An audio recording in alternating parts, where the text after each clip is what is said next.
So ayun mga sir, explain ko sa inyo yung paano ba mag-flood kung ang gawa natin ay silip mode tayo. Nasanay tayo sa silip mode. Wala tayong guide.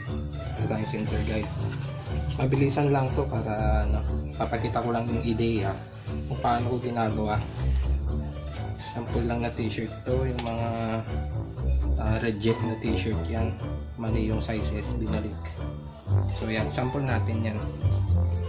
So dati pag nagpa-flood tayo, ang flood natin yan, tapos stroke natin.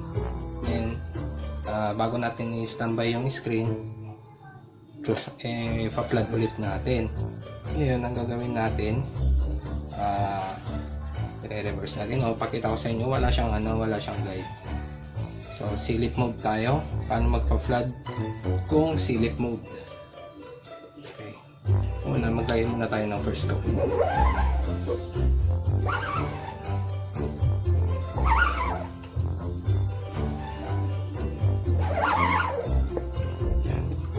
Yari ganyan. Then standby natin yung screen. Open. Hindi tayo magpa-flood. Tapos kunyari, ano pa natin? Load.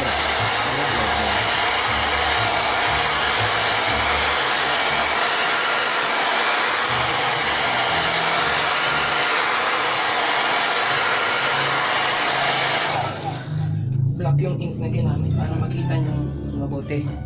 So ngayon, ito na yung silip mode. Sisilipin natin na i-align. Ganyan, parang ganyan. So silip mode tayo ngayon.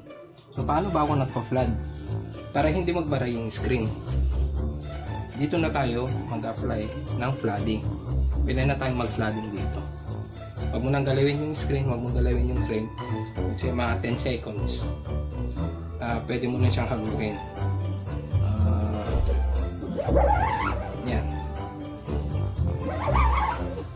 Gusto mo mag third coat, sige mag third coat pa tayo. Standby lang natin tong screen na open siya.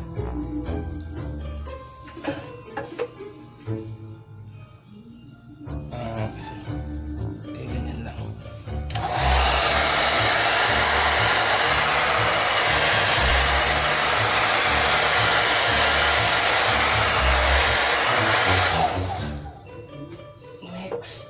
Next coat, third coat. Silip ulit, yun din natin.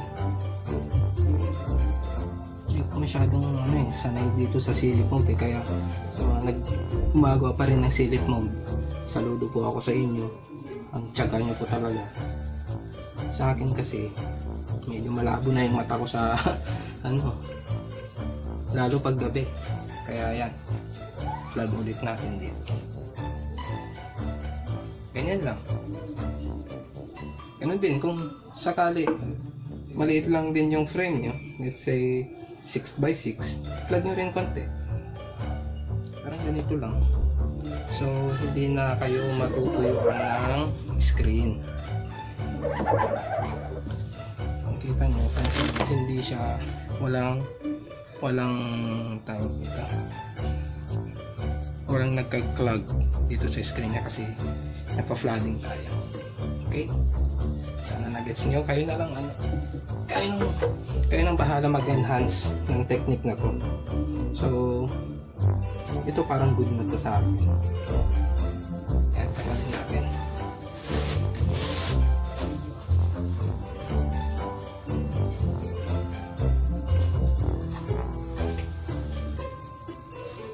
So sa mga silip mode dyan na natutuyuan ng ink sa screen nila, sana magets nyo yung ibig kong sabihin.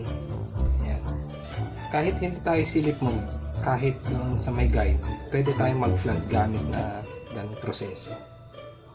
Bago mo hagurin, mag-flood ka muna, hintayin mo 5 seconds, 5 to 10 seconds bago mo hagurin.